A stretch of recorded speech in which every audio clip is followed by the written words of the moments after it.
Mise à jour. Hier n'était pas une bonne journée. Il a dormi la plupart de la journée et a fait des travaux de jardinage ensuite. Je savais qu'il voulait de l'espace, alors je ne l'ai pas dérangé. Nous n'avons échangé que quelques mots pendant la journée. Après que notre fille soit allée se coucher, je lui ai demandé comment il allait. Il a répondu « Pas bien » et a mentionné qu'il ne voulait pas se réveiller aujourd'hui dans sa nouvelle vie.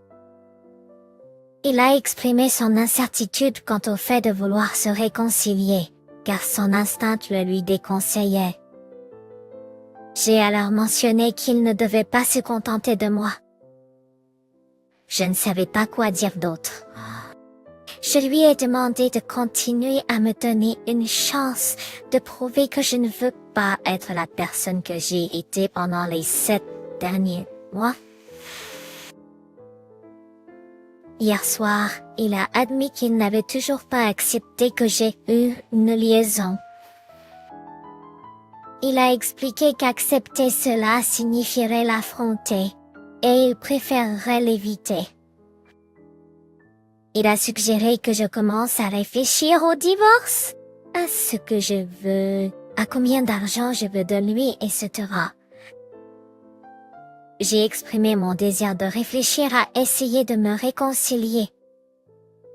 Il a souligné que le plus gros problème est la garde de notre fille, car il ne veut pas seulement les week-ends. Il a mentionné réfléchir à des moyens de me faire du mal, mais il ne veut finalement pas me voir souffrir. En nous levant, il a admis qu'il avait encore envie de m'embrasser, admettant la confusion de ses pensées. Je lui ai suggéré qu'il pourrait s'agir parce qu'il m'aime toujours, mais il a secoué la tête, exprimant des doutes, se demandant comment il pourrait après ce que j'ai fait. J'aspire à ce qu'il envisage de travailler sur nous et de reconstruire notre relation. Cependant, je comprends que ce n'est pas mon choix, car mes actions épouvantables ont placé le sort de notre avenir ensemble entièrement sur les épaules de mon mari. Mise à jour. Hier, je lui ai envoyé un texto sur ce que je l'avais vu la veille, le complimentant sur son corps et décrivant comment je l'ai regardé par la fenêtre. J'ai hésité à l'envoyer, ne sachant pas s'il pourrait être contrarié. J'ai choisi d'être honnête sur mes sentiments à ce moment-là. Il a répondu avec quelques textos en colère, ce que j'ai anticipé et compris. Nous avons tous deux assisté à nos séances de counseling individuelles hier soir. Après la mienne, il m'a demandé si j'aimais ma thérapeute et si je pouvais vraiment lui parler. Je lui ai partagé mes sentiments positifs à son sujet et il s'est dit satisfait de sa nouvelle thérapeute, ce qui m'a fait plaisir. Plus tard, il m'a demandé si nous pouvions parler. Avant que j'aie eu la chance de répondre, il s'est excusé pour ses textos en colère, expliquant qu'il ne savait pas comment interpréter mon message. Il a pensé que c'était hors de caractère pour moi et s'est demandé si des gens sur des forums m'avaient conseillé sur ce qu'il fallait faire ou dire. Il a demandé que si je faisais de telles choses, elles soient authentiques et vraiment représentatives de moi. Lorsque mon tour était venu de répondre, je l'ai assuré qu'il n'avait pas à s'excuser, reconnaissant la gamme d'émotions qu'il devait ressentir. Et j'ai confirmé la sincérité de mon texto, expliquant qu'il reflétait mes vrais sentiments à ce moment-là. J'ai révélé que j'avais reçu des conseils sur la construction de crédits amoureux grâce aux compliments et aux gestes, mais j'ai assuré qu'aucune action que je prendrais ne serait pas authentique, que elle reflèterait ce que je ferais normalement. J'ai mentionné travailler sur un autre calendrier, explorant les aspects émotionnels de l'affaire. Il m'a ensuite demandé ce que j'aurais voulu s'il m'avait fait ce compliment en personne ce jour. Là, j'ai décrit mes attentes. Il m'a demandé ce que je ressentais à propos du défi de ne pas avoir de relations sexuelles. Et j'ai partagé des sentiments contradictoires, voulant une intimité physique, mais comprenant l'importance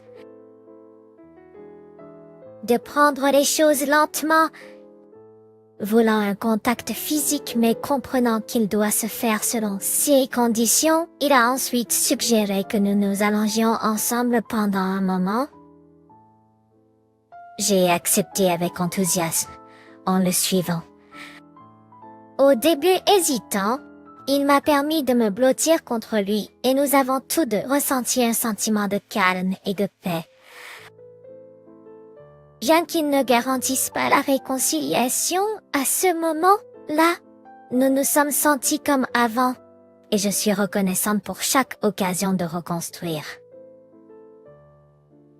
Je n'ai jamais considéré mon mari comme un monstre et je ne le pourrai jamais. Je sais à quoi m'attendre. Des tonnes d'émotions de sa part, allant de la tristesse à la colère, à la numbness, à quelques moments de bonheur. Je n'ai pas peur quand il est en colère et je ne le serai pas quand la colère sera vraiment là.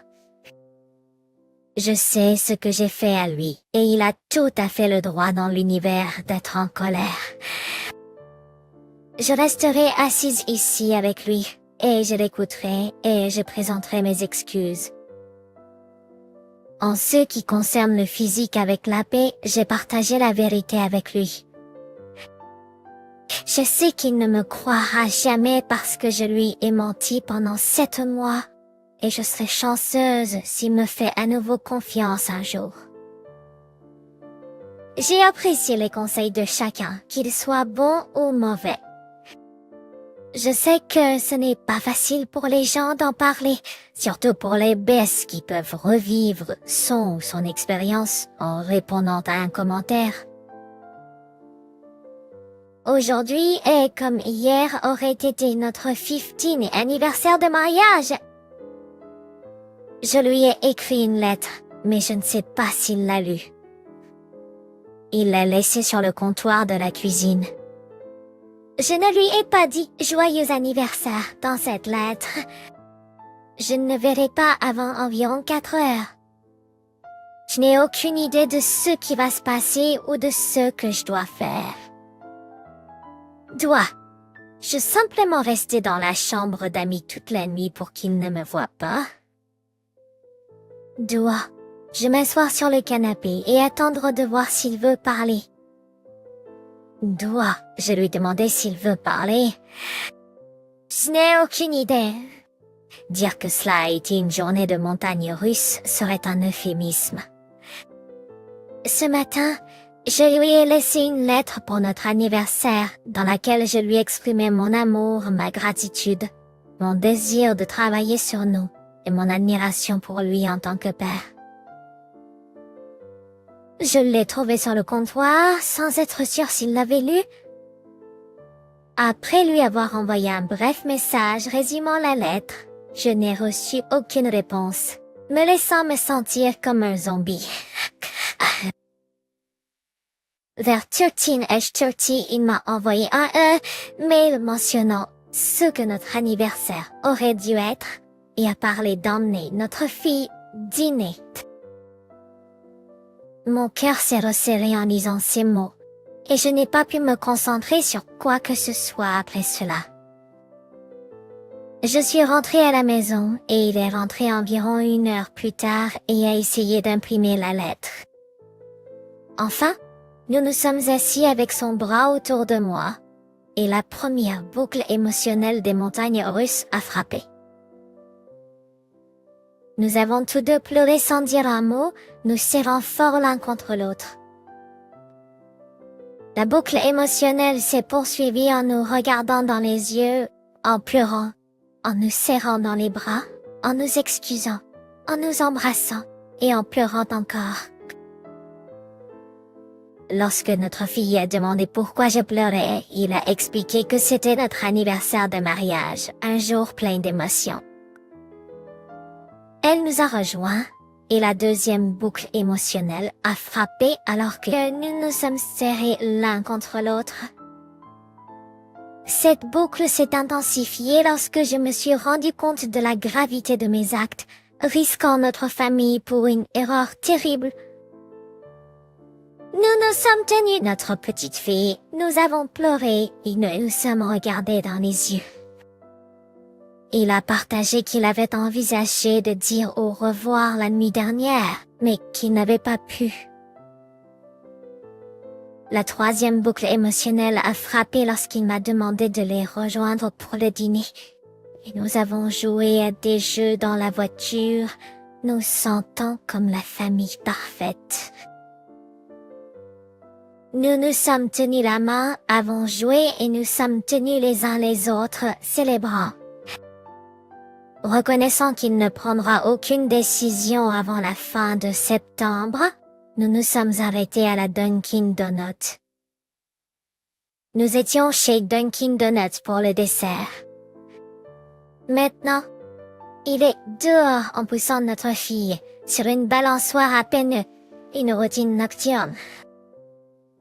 Je lui ai demandé si nous pouvions nous allonger l'un à côté de l'autre ce soir et il a accepté.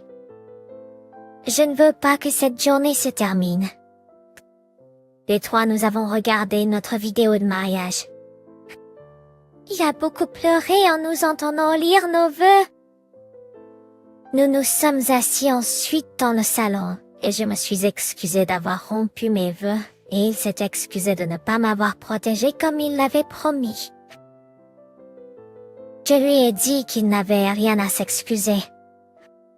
Nous nous sommes beaucoup embrassés, nous sommes regardés dans les yeux et il m'a soulevée, me portant dans notre chambre comme notre nuit de noces, au-dessus du seuil. Nous avons plaisanté, pas de sexe. La journée s'est terminée beaucoup mieux que je ne l'aurais pensé lorsque je me suis réveillée hier matin. Mais ensuite, il s'est passé aujourd'hui. Je suis rentrée à la maison après le travail pour voir qu'il avait lu le calendrier sur lequel je travaillais, que je n'avais pas terminé. Je suis entrée dans la pièce où il était et lui ai demandé s'il voulait parler. Il a ensuite dit qu'il avait également lu mon journal, où certains de mes motifs étaient écrits. Il s'est excusé, réalisant qu'il ne devait pas le lire. Je l'ai rassuré, c'était correct. Il a mentionné qu'hier n'était pas réel, ce que nous avons ressenti. J'ai imploré, insistant sur le fait que nos émotions étaient sincères parce que nous aimons. J'ai précisé que survivre seul serait incroyablement difficile mais nécessaire pour notre fille. Il a trouvé ma réponse nonchalante. Il m'a posé des questions détaillées sur la nuit que j'ai eu des rapports sexuels, ce qui a entraîné un certain malaise et tension. L'arrivée de son ami a mis fin à notre conversation et il est allé se coucher sans rien dire après une journée qui avait pourtant si bien commencé, mais qui a pris une tournure inattendue. Ce fut un week-end très triste. Silencieux, confus, pleurant, ne sachant pas ce qui se passe. Aujourd'hui, je lui ai dit 2 choses que j'ai écrites. L'une sur le fait qu'il est un homme bien meilleur que tous ceux que j'ai jamais connus, et l'autre, une lettre d'excuses et de remerciements pour m'avoir donné une chance. Nous avons ensuite discuté pendant un moment, abordant des choses de notre passé pour lesquelles il s'est demandé pourquoi nous étions toujours ensemble. Il a réitéré qu'il n'avait pas pris de décision et n'était pas dans le bon état d'esprit pour le faire. Il doit déterminer s'il peut survivre sans avoir besoin de moi, mais en me voulant. Ou s'il peut survivre sans avoir ni besoin ni envie de moi. J'ai exprimé l'espoir qu'il puisse réaliser qu'il veut être avec moi, pas par besoin. Je lui ai dit que s'il ressentait jamais le désir d'être proche ou de toucher, j'étais là. Après notre conversation, il a mentionné qu'il allait se coucher, et je pouvais le tenir si je le voulais. Bien sûr, je suis allée me coucher à côté de lui, le serrant dans mes bras. J'ai frotté son dos, son bras et son visage, respirant son odeur, souhaitant pouvoir juste l'embrasser. Cela a pris un certain temps, mais cela s'est finalement produit. Maintenant, je reviens à prouver à lui que je ne vais pas abandonner notre relation. Dimanche soir, nous avons été très intimes. Je savais qu'il allait se sentir coupable et dégoûté, de lui-même et de moi, j'en suis sûre. Il a emmené notre fille danser la nuit dernière. Et quand il est rentré, il m'a donné une lettre. Oh! Il a dit que c'était sur ce qu'il ressentait après la nuit dernière, qu'il avait simplement déversé ses sentiments sur le papier. Dedans, il s'est demandé que se représente elle. Est-ce que je le fais mal? Était-il meilleur? Pourquoi suis-je tout cela? Il a ressenti une culpabilité immense après coup. Une culpabilité pour son échec en tant qu'homme et mari. Une culpabilité pour s'être donné à moi la nuit dernière. Une culpabilité d'être avec moi. Un tricheur. Il voulait savoir si je me servais de lui. Si je me servais du sexe comme un moyen de le contrôler et de le calmer. J'ai écrit une lettre de réponse. Je ne savais pas s'il en voulait une ou non. Je lui ai répondu honnêtement. Je lui ai dit que je l'avais écrite et que lui ou moi pouvions la lire ou nous pouvions simplement en parler. Il l'a lu plus tard. Je lui ai dit que je le visualisais, que je le visualise toujours. Je lui ai dit que je ne l'avais jamais vu inutile et qu'il n'est pas mon plan B. Je lui ai expliqué que je ne suis pas tout à coup attirée par lui, que j'essaye de compenser toutes les fois où j'ai voulu avoir des relations sexuelles, mais n'ai pas osé l'initier, craignant qu'il ne dise non. Cela l'a troublé parce qu'il ne savait pas qu'il avait dit non auparavant. C'était il y a des années. Mais le rejet de mon mari s'est incrusté dans mon cerveau et m'a retenue prisonnière de mes propres désirs. Je ne sais pas comment l'expliquer autrement. Je ne l'ai pas écrit pour le blâmer du tout. Je l'expliquais simplement pourquoi j'ai du mal à l'initier. Eh bien, il s'est immédiatement blâmé. Il dit.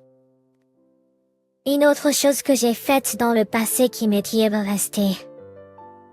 Je lui ai dit que je n'utilisais pas le sexe pour le calmer ou le contrôler. Que je voulais juste être intime avec lui. M'asseoir à côté de lui. Me tenir la main, embrasser, tout contact physique. Je lui ai dit que, peu importe combien de fois je souhaite dans une journée de faire ce que j'ai fait, je ne peux juste pas. Mais je peux lui montrer à quel point je suis incroyablement désolée, à quel point je l'aime, à quel point je veux être avec lui, à quel point je le désire vraiment, sa compagnie, son cœur, son corps, son tout, et comment je ne renoncerai pas à nous.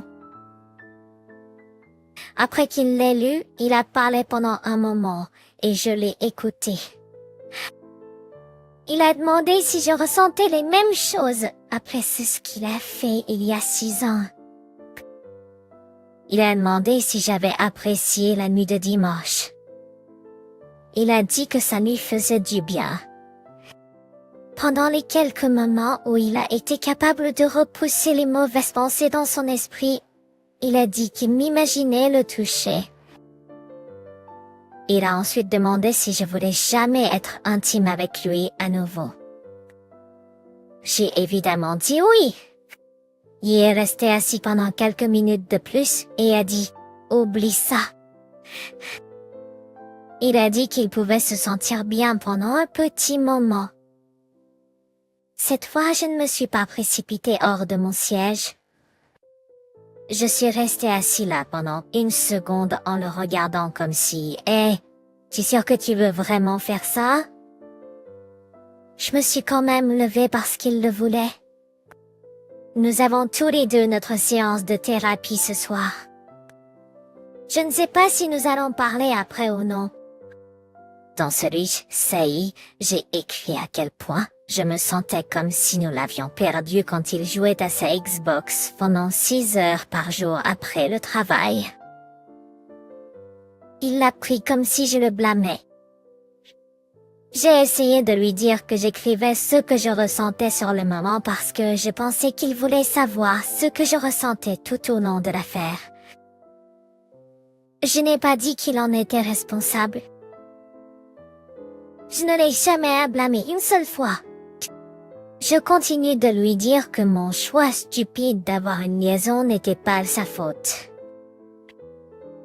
Il lit ces livres qui ne font qu'aggraver sa culpabilité. Assise propres maths. Puisqu'il ne me croit pas, il continue peu. Être de se sentir partiellement responsable de mon aventure. Comment puis-je l'en empêcher? Mise à jour. Hier matin, je lui ai demandé si je pouvais me blottir contre lui pendant un moment. Dès que j'ai posé ma tête sur son épaule, j'ai commencé à pleurer. À ce moment-là, je me suis sentie en train de le perdre à cause de moi. Je lui ai dit que je savais qu'il allait finir par me demander le divorce. Il n'a rien dit. Je suis restée un peu plus longtemps et lui ai ensuite demandé si j'avais raison. Il a dit qu'il ne savait pas. Après un petit moment, je me suis levée. Il n'avait rien dit ni fait, alors je me suis demandé si mon fait d'être là dérangeait. Quand je m'apprêtais à me lever, il a posé sa main sur mon dos. Je me suis recouchée, me blottissant tout contre lui. Nous nous sommes finalement retrouvés allongés ensemble pendant 2 heures. Je sentais qu'il commençait à s'endormir. Je savais toujours quand il s'endormait, parce que son corps faisait de petits tressautements. C'était agréable de ressentir cela à nouveau. C'était agréable de ressentir qu'il était assez à l'aise pour s'endormir avec moi à nouveau. Ah! Il m'a dit de ne pas abandonner espoir en lui encore. Je lui ai dit que je ne le ferais pas. Il m'a ensuite demandé ce que je ressentais à ce moment-là. Je lui ai dit calme, heureux et inquiet. Je lui ai demandé la même chose et il a dit en sécurité. J'ai dû laisser échapper le souffle le plus profond possible. À ce moment-là, il se sentait en sécurité avec moi. Il m'a demandé de ne plus lui cacher ce qu'il me fait ressentir. Il m'a demandé de travailler sur la gestion de ma peur du rejet de sa part. Il m'a demandé de faire les choses quand je le voulais, ou du moins d'essayer. Le toucher, lui dire ce que je ressens, l'embrasser, etc. Je devrais lui demander parfois s'il est d'accord pour faire ces choses, mais ne pas avoir peur de lui demander. J'ai pris ces indices et commencé à l'embrasser. Après avoir demandé s'il voulait que je lui apporte le déjeuner et que je pourrais emmener notre fille dans un magasin car j'avais besoin d'acheter de nouveaux vêtements de travail,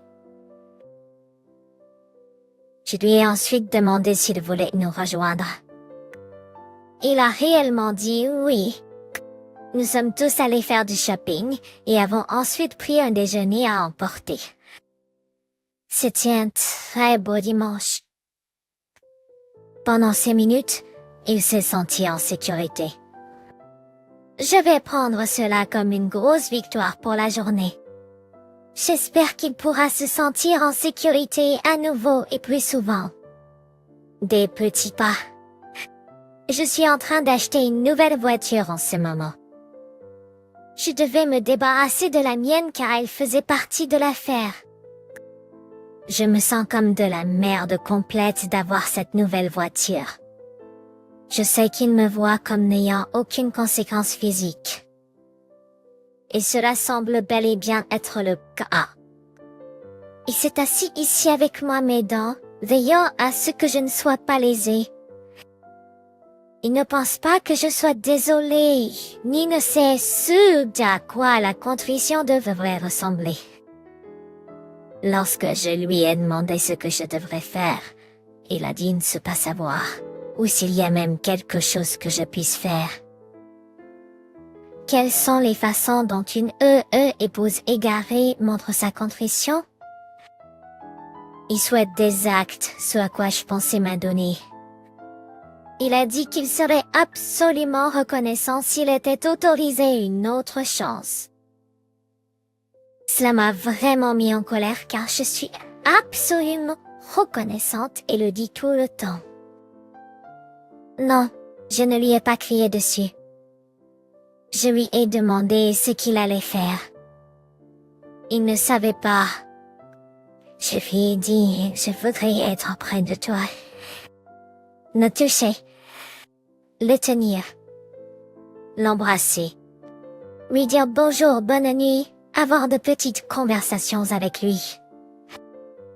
Je lui ai dit, je veux faire toutes ces choses, mais j'ai lu son langage corporel et la plupart du temps, il semble que tu ne veuilles pas que je sois à tes côtés. Encore une fois, il a dit qu'il ne savait pas quoi faire. Moi non plus. Il a dit d'autres choses, il m'a donné une entrée de journal, et ça m'a donné l'impression d'avoir arraché mon propre cœur, vidé le sang et remis dans ma poitrine. Après l'avoir lu quelques fois et l'avoir entendu parler, j'ai réalisé que je devais dire ce que je craignais. Je lui ai dit, je ne quitte pas la maison maintenant. Mais je passerai certaines nuits dans la chambre d'hôte, et les jours de week-end chez mon père s'il le souhaite. Silence.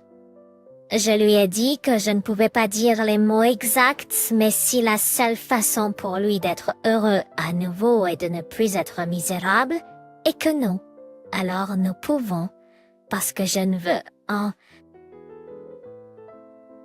pas qu'il soit misérable pour le reste de sa vie. J'ai à peine pu sortir ces mots. Il a baissé la tête et a dit que c'était moi qui étais la personne la plus généreuse. Il a dit qu'il ne voulait pas que la seule façon de me blesser soit de se blesser aussi. Il a dit que si nous divorcions, il serait toujours malheureux. Je lui ai rappelé qu'il m'avait dit de ne pas abandonner. Alors il doit y avoir quelque chose en lui qui ne veut pas abandonner non plus. Il était silencieux. Avant d'aller se coucher, il a dit, pour chaque moment positif que nous ressentons, je ressens 100 fois plus de mauvais moments. Il m'a envoyé un texto à 4h du matin pour s'excuser de ce qu'il avait dit et fait plus tôt dans la conversation. Je ne sais pas comment j'ai pu faire tout ça. Je ne sais pas comment j'ai pu avoir une liaison. Je ne sais pas comment j'ai pu détruire mon mari et ma famille. Je ne sais pas comment j'ai pu penser que 6 mois d'absence allaient être supportables. Je ne sais pas parce que ce n'est pas le genre de personne que j'ai jamais été. Je pense à ça tous les jours. Je me retrouve au milieu d'une leçon, ou d'une conversation ou en train de conduire, et mon esprit s'arrête et se demande « Comment diable je fais ça ?» Je réfléchis ensuite. Mon mari souffre tellement à cause de toi. Comment je pu faire ça? Je l'ai dit à ma thérapeute jeudi. Elle a dit que cela peut prendre un certain temps pour comprendre. Je suis le genre de personne qui cherche une raison dans tout. Alors, le fait de ne pas pouvoir comprendre ma propre raison, je me déteste. Je sais que je ne me pardonnerai jamais. Je sais qu'il n'y aura jamais un jour sans que je ne pense à ce que j'ai fait. Je sais que je ne serai jamais vraiment heureuse avec moi, même. Je sais que je suis foutue. Honte, spirale, je ne blâme pas ce qui s'est passé dans le passé pour mes actes. Je pouvais partir après toutes les choses blessantes, mais je ne voulais pas. Je lui ai pardonné même s'il ne s'est jamais excusé. Je ne voulais pas être sans lui. Mon mari est seulement à Fortitude jours de jours. C'était un homme qui avait presque tout ce qu'il voulait, et je lui ai tout enlevé. Oui, alors qu'il a toujours les choses physiques, il souffre tellement qu'il ne trouve pas de plaisir en eux pour le moment.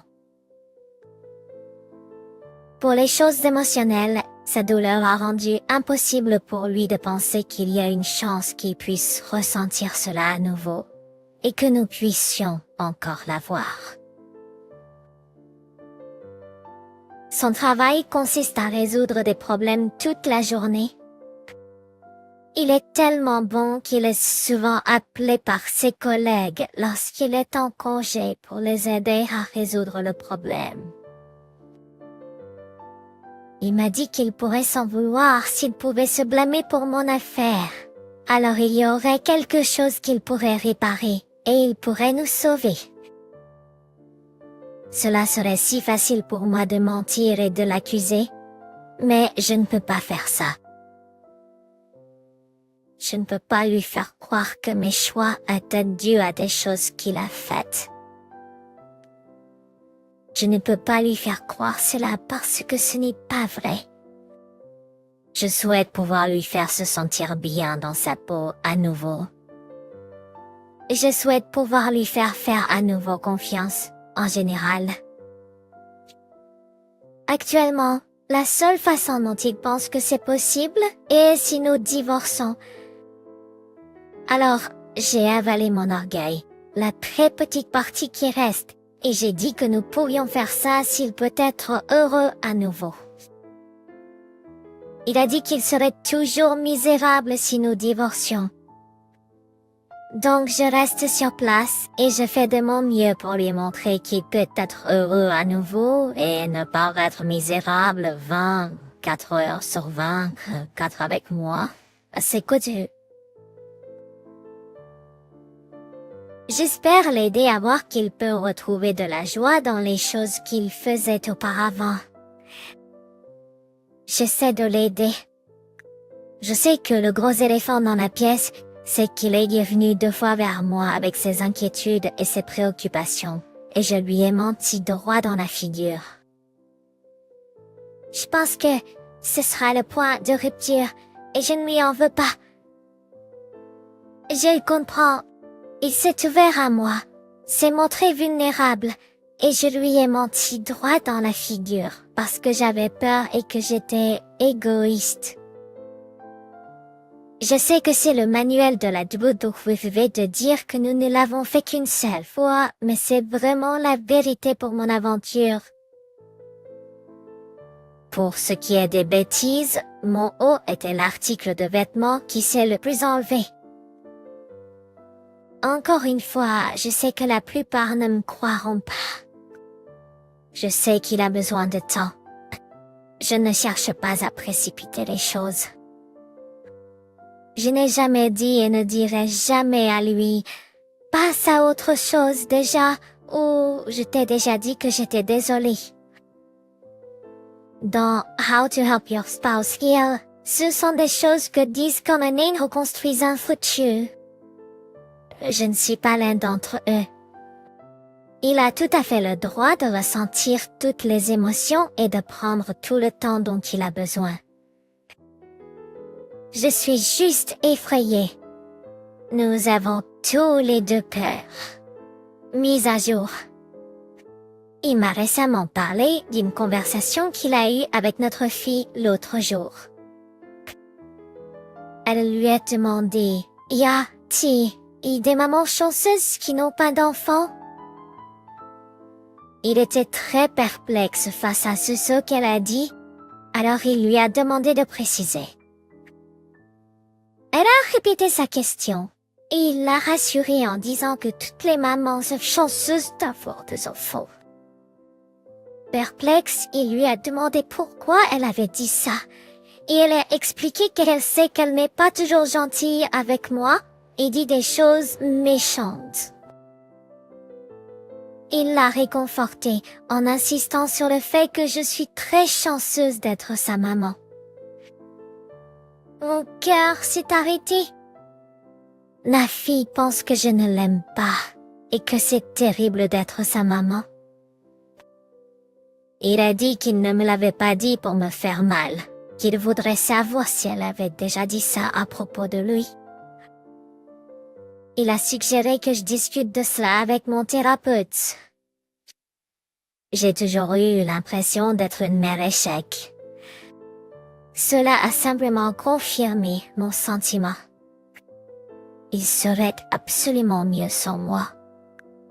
Elle aurait son père et mon père, et il l'aurait couché. Oui, et je suis en train d'y penser. Cette pensée a toujours été là.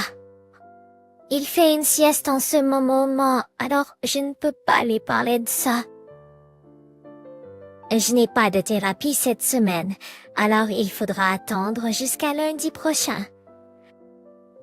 Ma thérapeute m'a fait réaliser que j'ai très peu d'estime de moi, même, et que je me fie à l'opinion des autres. C'est absolument vrai. Je pense que mon BS pense que je suis un moins que rien, sans cœur, sans âme et sans un gramme de bonté. C'est ainsi que je me vois maintenant lorsque je me regarde dans le miroir. Il me connaît depuis 17 ans. Il me connaît mieux que je ne me connais moi-même parfois. Si c'est ce qu'il voit, alors cela doit être vrai. C'est ce que j'essaie de combattre, car je ne me suis jamais vue ainsi. Ensuite, je me sens mal parce que je ne veux pas être d'accord avec son opinion à mon sujet. Je sais que c'est juste le début de cette montagne russe, et je ferme déjà les yeux forts, prêt à crier de peur. Cela me fait aussi peur à mort. Je suis sur cette montagne russe pour tout le trajet, mais je souffre aussi. J'ai provoqué sa douleur. Ce forum est le seul endroit où je peux en parler car je ne veux pas qu'il pense je crois que ma douleur est plus importante que la sienne. Parce que je ne le crois pas. Hier soir, je lui ai dit comment je me sentais après avoir entendu ce que ma fille lui avait demandé. Il a dit qu'il comprenait, espère que je peux obtenir de l'aide et m'a dit de sortir de mon sentiment de malheur. Il m'a ensuite dit que nous allions divorcer. Il est dans cet état d'esprit depuis un certain temps maintenant. Il est dans cet état d'esprit depuis 2 semaines, et ses sentiments n'ont pas changé. Je lui ai supplié de nous donner quelques mois pour voir si nous pouvons avoir des moments heureux. Nous avons débattu du sujet. Il a admis qu'il m'aime encore et qu'il veut être avec moi, mais il ne se le permet pas. Il ne se le permet pas parce que cela signifierait qu'il est stupide. Je me suis accrochée à ces mots et j'ai continué à supplier, en l'entendant vraiment dire les mots « Nous allons divorcer ». Je pouvais sentir mon corps s'effondrer sur moi. Récemment, je me réveille avec un grand sentiment de peur. Il y a quelques semaines, il m'a dit qu'il ne prendrait aucune décision avant le Watner octobre, car il ne voulait pas que je me concentre là, dessus en commençant un nouveau travail. Puis la date se rapproche, puis j'ai peur. Je me réveille avec mon cœur qui bat à tout rompre, et je me sens terrifiée. Je sais que c'est moi qui me suis causé ce sentiment, mais il est toujours désagréable. Ce matin, j'étais sur le point d'appeler pour dire que je ne viendrais pas parce que je sentais une crise d'angoisse arriver. Il est censé partir en déplacement professionnel en octobre. Aura-t-il il préparait les papiers avant ou me les remettra? Et lorsqu'il rentrera? Changera-t-il et d'avis pendant qu'il sera absent? Se dira-t-il simplement que je le trompe à nouveau pendant qu'il sera loin? Alors nous toute la semaine sans nous parler? Tous des questions auxquelles je n'ai pas de réponse ou de contrôle. Je sais que j'ai merdé lundi soir. Je me suis énervée parce qu'il ne m'a pas montré les photos qu'il a prises avec notre fille les autres jours. Il m'a supprimé de FB alors je les ai vues de là en bas. Je me suis énervée parce que nous avons toujours partagé des photos de notre fille, l'un avec l'autre. Si l'un de nous a fait quelque chose avec elle en l'absence de l'autre, nous l'enverrions pour que nous puissions le voir. Il m'a dit qu'il n'a pas à me montrer quoi que ce soit, parce que c'est son temps. Je venais de partager avec lui à quel point j'avais ces pensées affreuses, et j'étais très déprimée. J'ai rapidement arrêté et m'excusé d'être en colère à ce sujet. Je ne sais pas si rester avec lui est la bonne chose pour nous deux.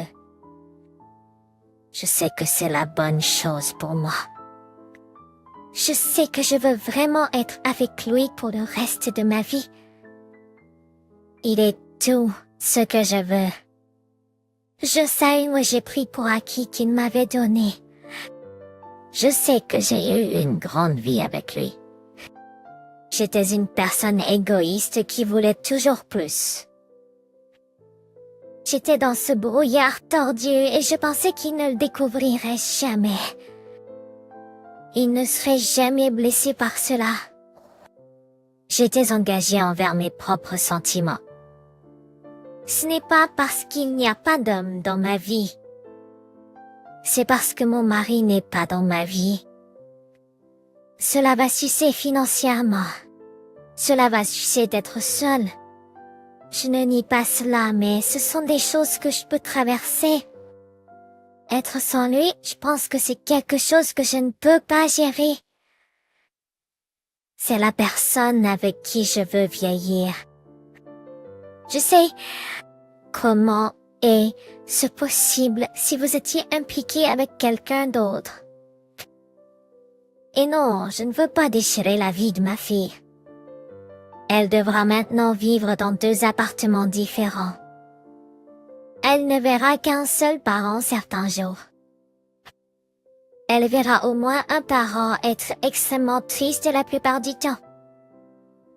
Elle pourrait grandir en se demandant si c'était de sa faute, même si je lui assurerais que non. Tout cela est de ma faute, je le sais. Oui, j'ai dit que je pensais l'aimer, mon épée. Mais si c'était vrai, ne serais-je pas en train de le regretter? Ne serais-je pas en train d'y penser? Ne devrais-je pas avoir de bonnes pensées à son sujet? Je ne veux pas être avec lui. Je déteste avoir à y penser.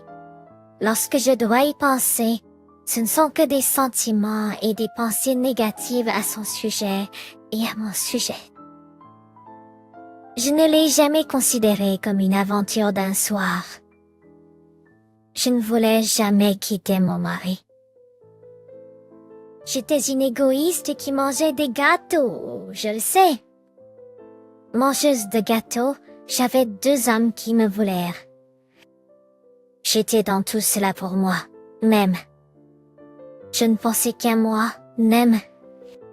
Si Ape avait dit, courons ensemble, je lui aurais dit qu'il est fou, que je ne quitterai jamais mon mari pour lui, et je serais partie. Je ne voulais jamais quitter mon mari. Mon mari est l'homme qu'il me faut, mais je ne suis pas la femme qu'il lui faut. Je sais que je dois le laisser partir. Je ne peux pas abandonner cet espoir qu'il peut être heureux avec moi à nouveau. Je sais que je n'ai pas les choix. Il veut un divorce. Il veut voir s'il y a quelqu'un de mieux, quelqu'un qui mérite vraiment. Aussi dur et douloureux que cela puisse être, je sais que je ne peux pas continuer à supplier qu'il me choisisse. Il mérite d'être heureux. Il mérite d'être avec quelqu'un qui le mérite. J'espérais que cela pourrait être moi, mais je ne pense pas que cela arrivera.